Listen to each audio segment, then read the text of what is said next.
Supernatural is just a term, really. We're talking about feats which are quite rare. I believe we all have the potential to do these things, but not everyone is either aware of them, and if they are aware of them, not everyone is trying to pursue and acquire them. Did that? How? I'm trying not to think too much in terms of party tricks and just being able to do something for the sake of it.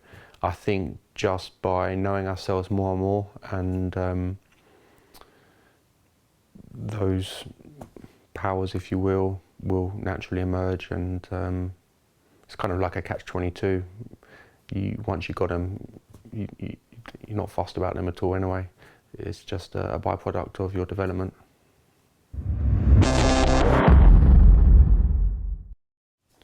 Well, fighting is going to be a completely different experience for everyone taking part in it. For me, the most recent fight I had back in June was a completely different experience to when I fought back in the day. I'd never felt so calm, confident, present and aware as I did in the moment standing in the cage just before the actual fight was announced. And I think part of me got carried away with enjoying these new sensations, and I kind of got distracted a little bit from the task I had in hand, which was to win a fight, and I paid the price for that. But yeah, it was a very cool experience because I love new experiences, and this was a new and extreme experience. And the days, weeks, and even up to now, I'm still processing and integrating the stuff I was learning from that.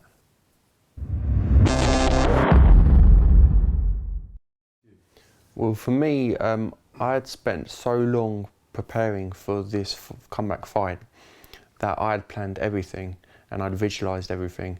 And so come actual fight day, it was just like a dream being played out, and I was just going along with it. So part of my approach was to see myself as an entertainer. I was the main event, and so I saw myself in that way. I got comfortable with it. I visualised putting on a show which everyone would enjoy and benefit from, and get emotionally involved in. Because having been in the sport for so long, not just as a fighter but also a commentator and a coach, I know more about what MMA is as a spectacle and as an entertainment. So I felt like I didn't want to just go in there and win. I wanted to go in there and also put on a show, and I wanted everyone to have a good time. I loved the whole Ultimate Fighter experience because I was 24 and I was thrown into a mansion in Las Vegas for 7 weeks, getting to train every day with great colleagues and eating the best food every day. So I relished it and I made the most of it.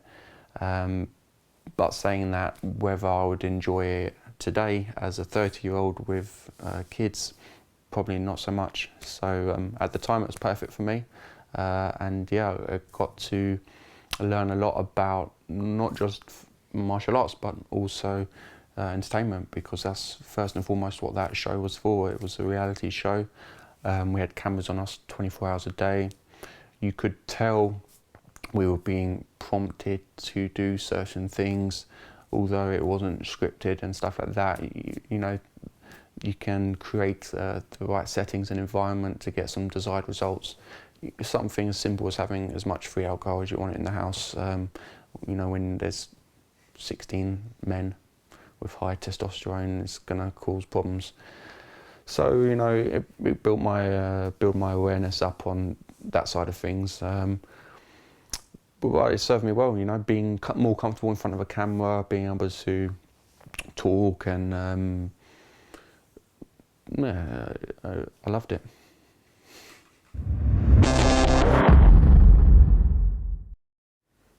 Good question.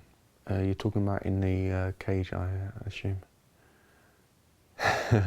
Not necessarily. Not necessarily, so it could be both. In the cage, my toughest fight,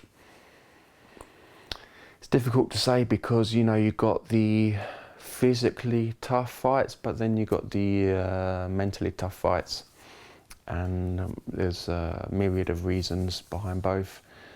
So, for example, my last fight in the UFC was against someone called Dwayne Ludwig, and at this stage of my career, I really felt like my heart wasn't in it anymore, and I had cut corners in my preparation for the fight. So in that fight, I had won the first round, the second round was very close, and the third round I had nothing left in the gas tank. So I was, maybe I did have something left in the gas tank, but I had no will to fight anymore. And so essentially I was kind of a punch bag or just surviving for 5 minutes. I never got hurt physically, but it didn't look good from where the judges were and where the fans were, because he was essentially the predator, I was the prey, he was hunting me, and I was just surviving. So that's tough in some ways, because 5 minutes can seem like an eternity when you haven't got when you're not being offensive.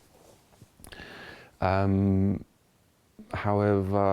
I think the biggest fight I've been fighting is not in the cage necessarily, it's more in everyday life ever since I was young, and that is following my intuition and having the courage to follow the path I believe is correct and true to myself, rather than taking the advice and succumbing to the pressure of our culture.